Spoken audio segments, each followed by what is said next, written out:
গত বছর বা বছরগুলোয় প্রেমের ছ্যাঁকা খেয়ে এই নতুন বছরে আর কারো প্রেমে না পড়ার রেজলিউশন নিয়ে ফেলেছেন?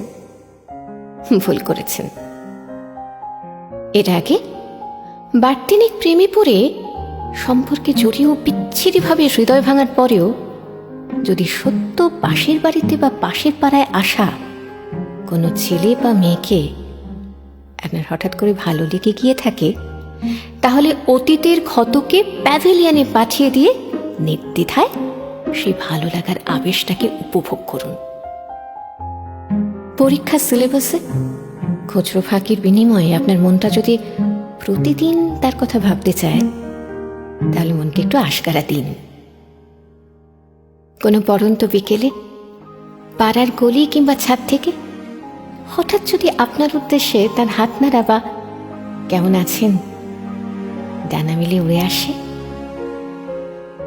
তবে আপনিও ফের একগাল বোকা বোকা হাসি ফেরত দিয়ে নতুন প্রেমের মরশুমে আবেগে ডানা মিলে ভেসে পড়ুন ঘুড়ি হয়ে।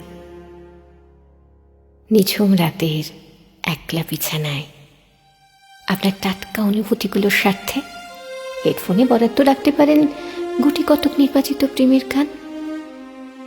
বালিশের পাশে থাকতে চাইলে থাক না মলার ছেঁড়া শ্রীজাত কিংবা বুদ্ধদেব গুহ।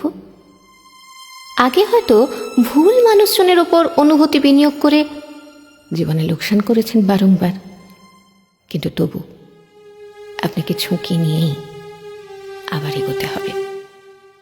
কে বলতে পারে এবারের মানুষটি হয়তো আপনার জীবনের সঠিক মানুষ। তাই আগের আঘাতগুলো সামলে আপনার মনটা যদি নতুন আবার কারো প্রেমে পড়তে চায়, তাহলে তার বিরুদ্ধাচরণ করে কোনো রেজলিউশন নেবেন না। কারণ মনের ওপর কখনো কারোর হুকুম খাটেনি, খাটে না, খাটবেও না। মনে রাখবেন, ভালোবাসতে জানি বা ভালোবাসতে পারি বলে আমরা মানুষ।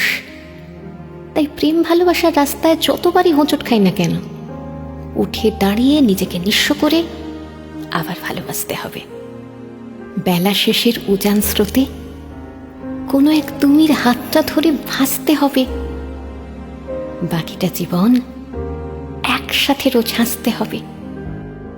হ্যাঁ, আমাদের আবার ভালোবাসতে হবে, আমাদের আবার ভালোবাসতে হবে।